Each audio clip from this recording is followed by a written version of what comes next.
Hindi ka Pilipino kapag hindi ka nag-ulam ng fish cracker. Siyempre. Oh. Iulam natin yan. May sausawan pa ako dyan, oh. Lagyan natin yan dito sa bilao kung malaki. At hindi lang isa yan, ha? Oh. Madami yan. Nabawasan na nga namin na isa yan, eh. Chick Boy trial pack to. Maganda rin yung pambaon pag mag-outing kayo. Pero siyempre, dito muna tayo kay fish cracker. Hindi kayo Pilipino pag hindi kayo nag-ulam ng fish cracker. At, andito na mga taga-kain. 100 grams na to, oh. Nilagay ko na sa bilao yan. Kain tayo. Yan, kain tayo. Sausawan.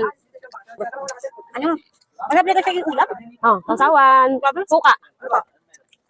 May sibuyas. Kain. Ako na kayong ulam. Ito lang. Siyempre, Pilipino tayo. Magkakamay tayo. Order na. 100 gram yan. Hindi siya ganun kaanghang.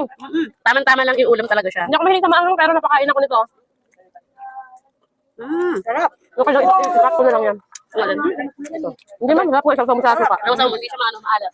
Sili daw? Wala. Sibuyas lang yan. Yung masarap. Ano sama? Ano sama? Rap. Rap, di ba?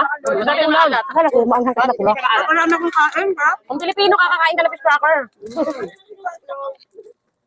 Ano mo? Only in the Philippines. Kasa mo dito. Kanin siya. Kanin ka tama, masarap siya. Ano naman? Ito naman yung mas masarap.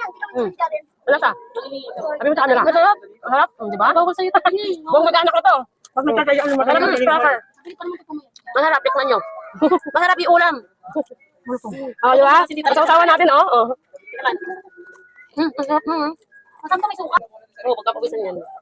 Kung gusto nyo rin to, Chick Boy trial pack to. Meron tayong fish cracker. Tapos, meron din tayong Chick Boy na iba-ibang flavor. Kaya dalawang klase kasi yan. Isang maanghang, tapos hindi maanghang.